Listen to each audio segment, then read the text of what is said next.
Hello everyone, this is Dr. Young, and in this video we're going to talk about alpha, beta, and saturated systems and compare and contrast direct additions versus conjugate additions with those sorts of systems.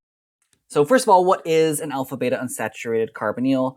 Carbonyls are exactly what you think it is, right? We're just still talking about something with a C double bond O in it, some functional group like an ester or an amide or a ketone, something like that.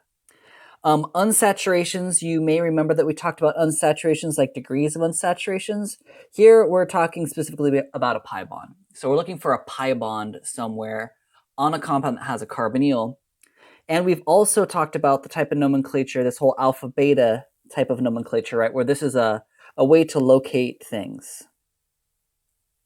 And alpha beta is not necessarily IUPAC, right? We would use 1, 2, 3, 4, etc. We'd number the carbons, but alpha beta, just to remind you, it refers to how far away you are from a certain functional group. You might remember that, for example, E2 reactions are also called beta eliminations because you remove the beta hydrogens, which is 2 away from where you have the halogen. Same basic idea applies here for these systems, right? So if I look at this ketone that I have here, right? So I'd say, okay, well, here's my functional group. It's the ketone. And alpha just means 1 carbon away from that functional group. So if that's my carbonyl, that means that this spot is alpha and this spot is alpha, right? Because they're just 1 carbon away from the carbonyl. And then if I went out 2 spots, that would be a beta spot. So here would be another beta spot. And if it kept on going, I'll just add some more to kind of show this, right? Let's just say this kept on going. You just keep going down the Greek alphabet, right? You say alpha, beta, gamma, etc. So you just keep on going if you wanted to know where these unsaturations were, right? So this is telling us that we need an alkene that is alpha beta, that is 1 and 2 carbons away, that's where the alkene is on my carbonyl. So if I take a look at this aldehyde that I have next, here's an alpha spot, a beta spot, a gamma spot, and another beta spot. I don't have an alpha on the other side because there's no carbon there, it's only a hydrogen. And so here it looks like I do have, right, my unsaturation. Right, here's the unsaturation we're talking about. I do have an alkene there. So this would be considered an alpha beta unsaturated aldehyde in this case. Right, so this is an alpha beta unsaturated carbonyl. If I look at the next one over, this ester here, this is my alpha, beta, gamma. This would not be considered one, right? Because this is between the beta. Whoops, I drew 2 betas. This would not be considered one because beta, gamma, the alkene's in the wrong spot. The alkene's in the beta gamma spot, not the alpha beta spot. And so that would actually be a beta gamma, which is not what we're talking about. That's not what this part of the book is about. That's not what this part of the lecture is about. So this is not the type of system we're talking about. The first one's not the type of system because there is no unsaturation whatsoever. But if I look at the fourth one, I've got an alpha. Oh, I don't know why that keeps happening. Strange. I've got an alpha spot, a beta spot. Here's an alpha spot. Here's a beta spot. It looks like I do, in fact, have an alpha beta unsaturated system, right? Because there's my alpha beta unsaturated. So this would be, so this is a yes, just like the second one. And then lastly, this one would be also, we normally don't, I mean, I'm not going to in this chapter, but technically this would be considered an alpha beta unsaturated system. And it does have the same reactivity as what we're talking about here, but you're not going to see these in any of my material, or you might see a couple in the book actually, but they behave the same way, right? So I've got 3 alpha beta unsaturated systems here. Now, the reason that we want to talk about these is because they react a little bit differently than the aldehydes and ketones we have been talking about, right? So by the reactivity, we're talking about with a nucleophile, right? So with some sort of a nucleophile. So let's just say hydroxide, for example. The idea is that if I take a look at this molecule, right, I have to look at it in kind of one of 2 ways, right? If I can look at just the induction, I don't like that I. If I look at just the induction, right, which is just what we'd call that unequal sharing of electrons, but really it's kind of more like that the molecular orbitals are lopsided towards the more electronegative element. The oxygen, right, is more electronegative than anything else here. So we have this dipole where I have a partial negative oxygen and a partial positive carbon right there. That all makes sense. That should seem really, really familiar. Now, the thing, though, is that with these alpha beta unsaturated systems, that's not the only thing going on. The other thing we have going on here is that we have electron delocalization, right? Because they're conjugated. Remember that the conjugated dienes, it's the same idea as the conjugated dienes. In fact, we're going to see a lot of the same themes here show up. So we have electron delocalization, right? Because I have two pi bonds, they're conjugated, right? These are conjugated systems. And so I can draw the two electrons from the alkene move up there and then kick up onto the O. And I can draw a resonance contributor, right? Because I know that this original drawing is not necessarily the best representation, or not it's not the only story here. And when I move those electrons like that, that means I've got extra electrons on oxygen, so it becomes partially negative. And this carbon down here, which was the beta carbon, becomes partially positive. And so now I've got the electron delocalization to consider also. So if I want to look at the real structure, right, the hybrid structure,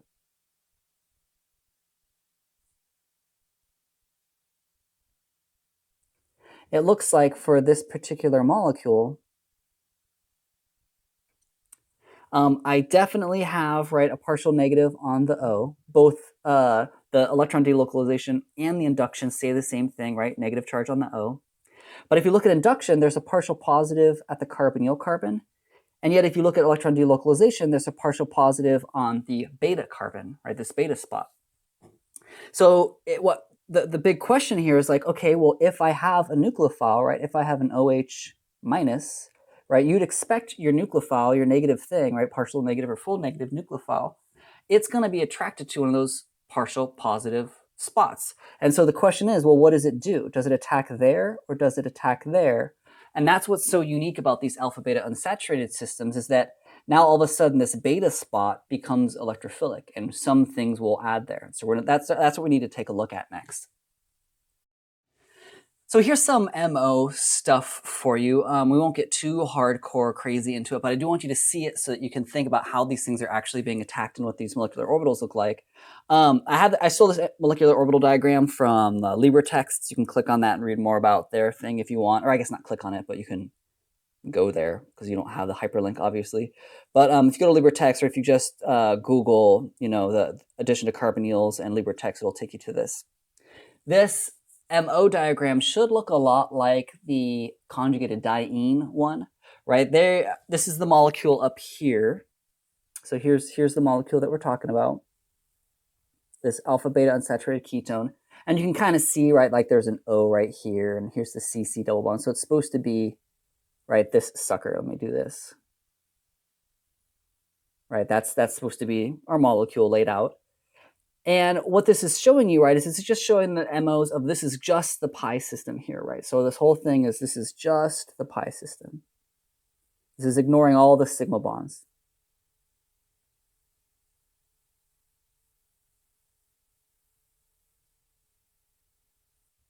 And so at the very bottom one, right, you have that they're all in phase, right? Notice that the blue thing up top, these are all in phase. There's no nodes. The second one, right, now we do have one node, so we do have a node right here. So it's a little higher in energy. And then there's more nodes and more nodes and more nodes as you move up, right? So this is just like a conjugated diene, the 1,3-butadiene, where we have 4 molecular orbitals, right? Here's the possible combinations. We can add those atomic orbitals up, and we have 4 pi electrons here. So we filled in our molecular orbital diagram. And you'll notice, right, that like you would expect, we do have a HOMO here. Right, here's your highest occupied molecular orbital. And we do have the LUMO here, the lowest unoccupied molecular orbital, right? So it's the LUMO, right? It's this one right here that some nucleophile is going to dump its electrons into, right? If I have some nucleophile, again, this hydroxide, it's these 2 electrons that need to go somewhere, right? If you're going to attack a carbonyl, it needs to go into an empty orbital, right? It's going to go into some antibonding orbital. In this case, it's the first pi star, right? You can see right here, I kind of wrote over it, but it's a pi star. And so what I'm going to do here is I'm just taking this LUMO, and I'm blowing it up and moving it over to here, right? So this is the same LUMO. Notice it's shaded up, unshaded up, unshaded up, shaded up. So this has 2 nodes. This is that same LUMO. But what we did here is we kind of blew up, right? This is that partial positive spot on the carbonyl. Notice that that orbital is slightly bigger. And again, we're not going to get hardcore into the MO theory, but there's reasons for why these are larger. And again, it has to do with the oxygen being more electronegative, and it's some of its bonding orbitals are larger on the oxygen side, smaller on the carbon side. But either way, these orbitals are slightly larger at, right, this beta spot here, or at the carbonyl carbon.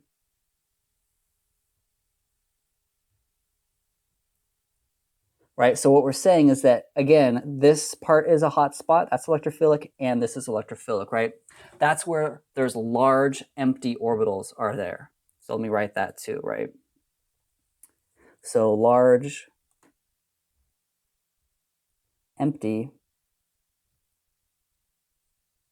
that large empty pi star is mostly located here and here. That's what this drawing is supposed to show you, right? Here and here. That's where the largest part of that empty pi star is. So this is where nucleophiles are going to try to attack these alpha, beta, unsaturated systems. So let's take a look at what that looks like. What's the mechanism like? So there's 2 terms here, right? So with these alpha, beta, unsaturated systems, you can have either a direct addition, which is a 1,2 addition, or you can have a conjugate addition, which is a 1,4 addition. And the 1,2, 1,4, again, is exactly like the 1,2 and 1,4 you saw with those conjugated dienes, or those conjugated systems, right? Are the 2 things going to add right next to each other, or are the 2 things going to add 4 carbons away from one another? So let's take a look at a direct addition mechanism here. So I have this cyclohexene, and I have methyl lithium. So right, we've got our CH3, Li. And if you remember how these react, right, we said, okay, partial negative, partial positive, and I've got a partial positive on that carbon down there.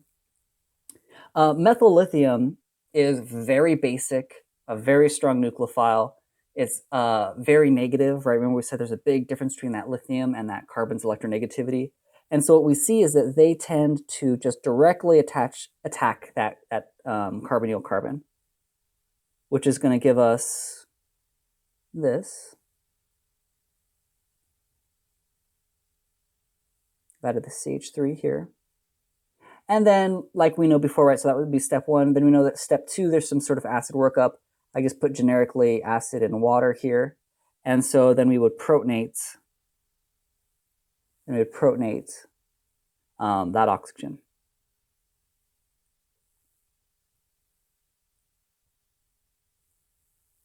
Which would give me this as my product. Right, this would be the direct addition product.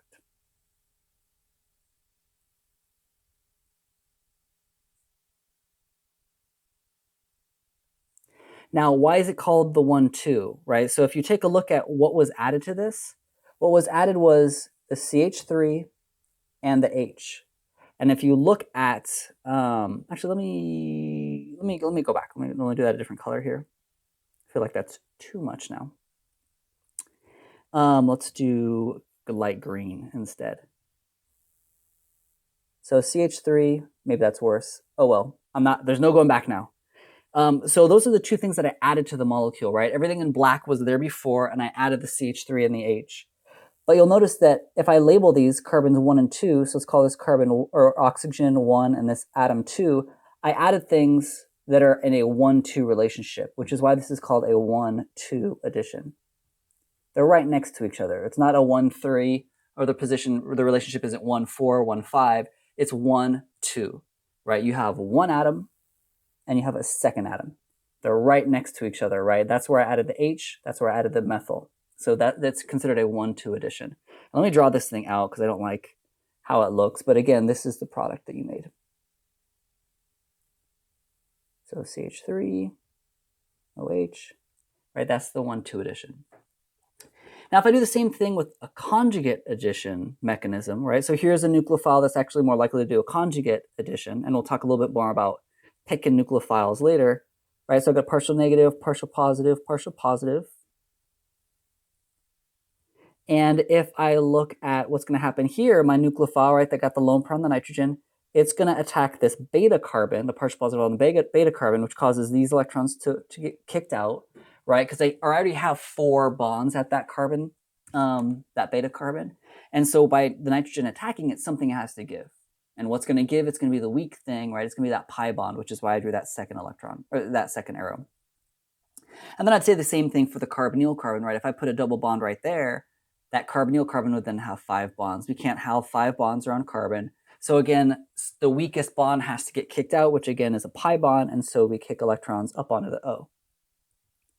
Now with that, right, I'm going to get this intermediate.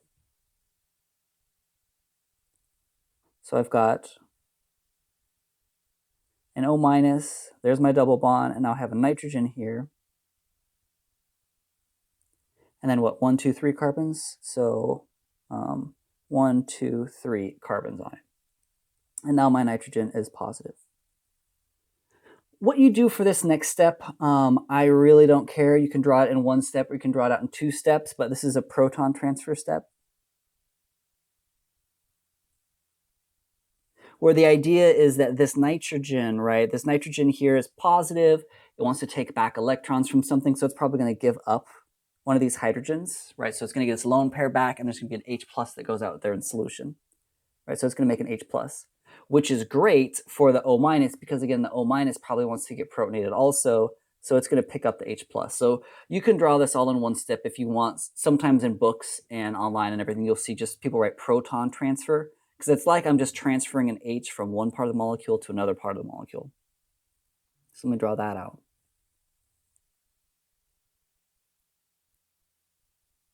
Right, so we're saying now, okay, well, I've got an OH now, and I've got this NH, 1, 2, 3 carbons, 1, 2, 3 carbons. I think I'm good. Lone pairs. Now, I'm going to stop at this point. This is actually not the final product. I do have one more step, but I want to show you that right here, if you take a look at this, again, if I talk about the relationship of the things that added, here's my oxygen, where I added something. I added this H. And then I have a carbon, and then I have another carbon, and then I have the beta carbon, which is where I added the other thing. So I added something in a 1-4 relationship, right? This is a 1-4 addition. That's where the thing's added, right? And that's what we call the conjugate addition.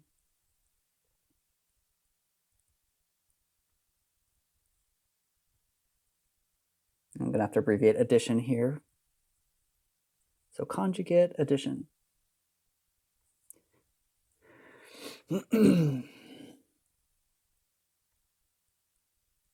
Conjugate addition is when you have that 1-4 addition, right? So I wanted to stop here because it's easiest to see the 1-4 relationship that I added an H on the oxygen, and then 4 carbons away I added an N. So that's where the 1-4 comes from. Now, unfortunately, in this case, I have to, you want to be asking yourself, right, why is this not the final product? And hopefully some of you are like, oh, wait a minute. We have an enol here. Right? This is your good old friend, the enol. And if you don't remember what an enol is, that's just where you have an alcohol directly attached to an alkene and they tautomerize, right? And we talked about that back when we did hydrations of alkynes. When you hydrated an alkyne, you made an enol, and that enol tautomerized back to the carbonyl form. So that's just the exact thing we're going to do here. We have to tautomerize it back. So you're going to tautomerize. Right, it's the keto form is going to be way more stable. It's going to be more favorable than the enol form, which means then you get this as your conjugate addition. Right, so you'll notice that when you do direct additions, you just attack the carbonyl carbon directly. That's where the nucleophile went. If you do a conjugate addition, the nucleophile just attacks that beta spot. And so let me summarize that on the next one. right? So if I go left here, right? So here's another cyclohexenone. I think it's the same one I had before. I just want to be consistent. And we're saying that if we add a nucleophile to this and it attacks here, right, this is the 1,2 addition, right? This is the direct addition.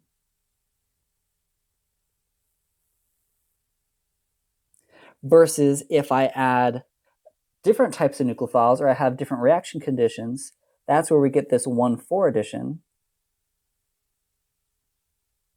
also known as the conjugate addition.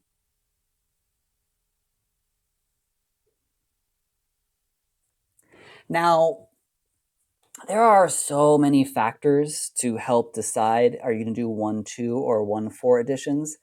It has to do with sterics on these systems. It has to do with temperature. It has to do with the nucleophiles. It has to do with, do you have acids, acid catalysts or not? It can get pretty complicated. We're going to try to keep it simple. I actually did a lot of my dissertation on conjugate additions. I did cascading conjugate additions, actually.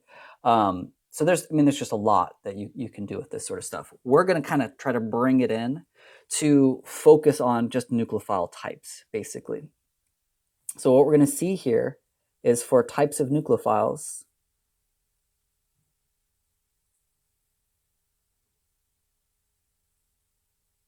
for these 1,2, 1,4, what we're looking for is quote-unquote hard nucleophiles, which just means that they are you'll identify them as very good nucleophiles, right? Very, very strong bases.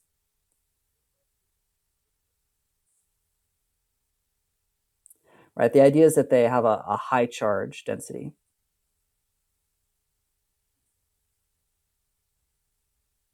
They're going to have a real high charge density. So we're talking about things that are small, have a full negative or basically a full negative on them.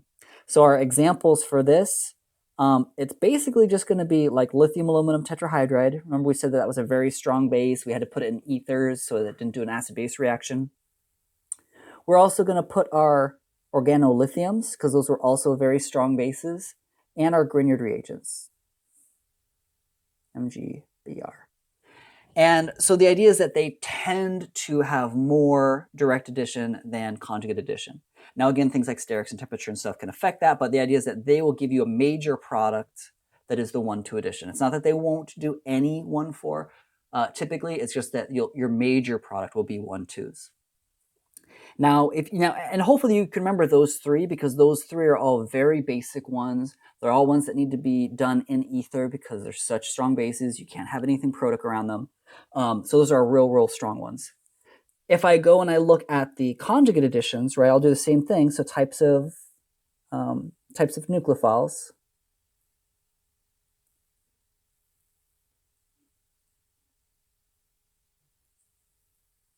What we're looking for this are the quote-unquote soft nucleophiles.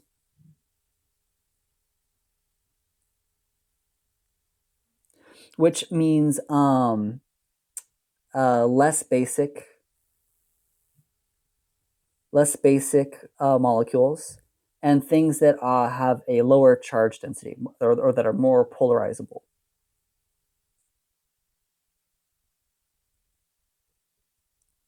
More polarizable,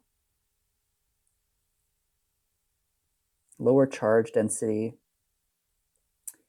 And this whole hard soft rule thing is kind of just it's just a model that we use, but it's a model to kind of explain thermodynamic versus kinetic outcomes.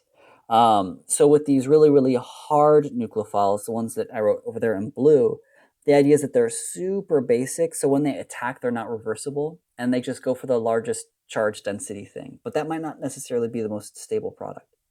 Whereas with the stuff in purple here, right, the soft nucleophiles, they don't react as quickly, but they can give more thermodynamic product, a more stable product.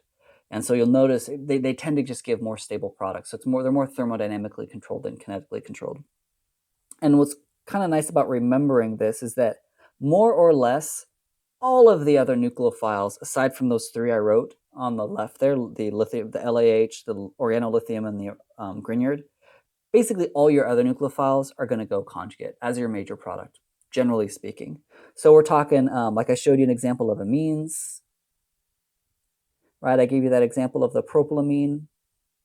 We're talking about things like alkoxides. We're talking about things like sodium borotetrahydride, right? We said that was the weaker one, the weaker reducing agent. They tend to give you some of the attack the beta spot and give you the conjugate addition. We're talking about thiols. So if you have an SH, so a thiol nucleophile, pretty much any other nucleophile you can think of. So acetates, all kinds of, just all of these other nucleophiles. What I do want to introduce sort of right now is the Gilman reagent, or the organocuprates. So Gilman reagent, also known as organocuprates.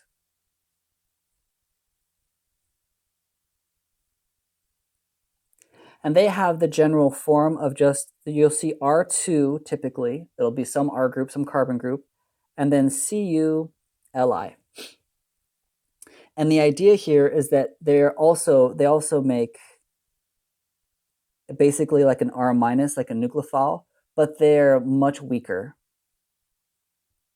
than Grignards and organolithium. So they're kind of weaker. They donate one R group. So even though there's two written there, they only donate one R group. So it donates one R group. So they will also do these conjugate additions. You can make them attack in that spot. So like, for example, let me just draw one example over here so you can just kind of see what I'm talking about. If I had, let's say we had this, and I said step one, we're going to do Et2CuLi.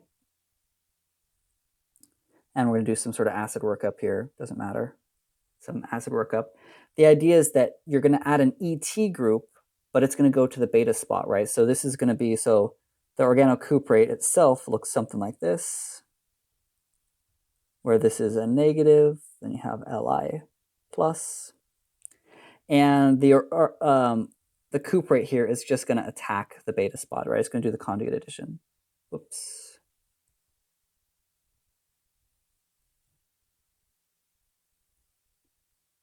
Come on, go away. There we go.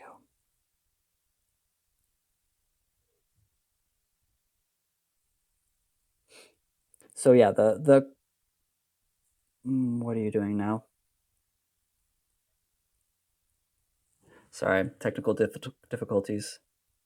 Okay. Where it attacks the beta spot, right? It does all that kick over, kick up, you protonate it, it gives you it tautomerizes back. But ultimately what you get, right, is in the beta spot there, you've added an ethyl group, right? You've added this new piece. So it delivered the ethyl piece as a nucleophile is the idea. So let's take a look at some examples. So if I take a look at this first example here, right, I see that I have a Grignard reagent, right? I've got the magnesium chloride in this case. I've got the Grignard reagent. I know that's that one of those really strong ones that does the direct addition. So I know in this case, my phenyl group is just going to attack the carbonyl directly.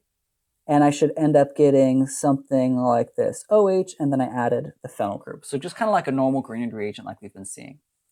However, in the second example, right, I have the organocuprate one. Now this is going to do the conjugate addition, right? It's one of the weaker ones. So now one of my CH3s is actually going to attack the beta spot, right? Do the conjugate addition so that instead I end up with that CH3 group being added to the beta spot, right? It says it's a CH3 here. The top one was a phenyl. So what you should do is probably pause, try to do these last three, and I'll give you a sec.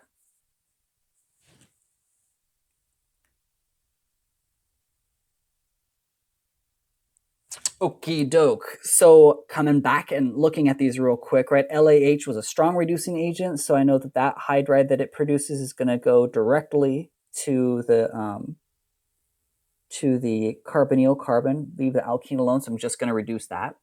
That's all we're talking about.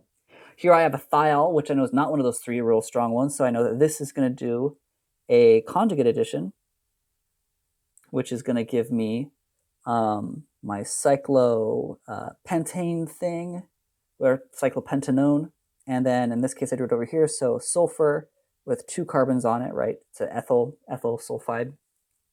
Yep, looks like that would be the product. And then an NaBH4, that should be subscript. But that one is a weaker one also, so the hydride here actually attacks the beta spots. And that's going to give me, it's just going to look like the alkene's gone. It just kind of looks like it kind of reduced the alkene, is it. But really, technically, right, there is an H that got added here. We just don't normally draw them. So those are some examples. Definitely recommend you look through the book, do some practice problems, do some worksheets. Happy studying. Good luck.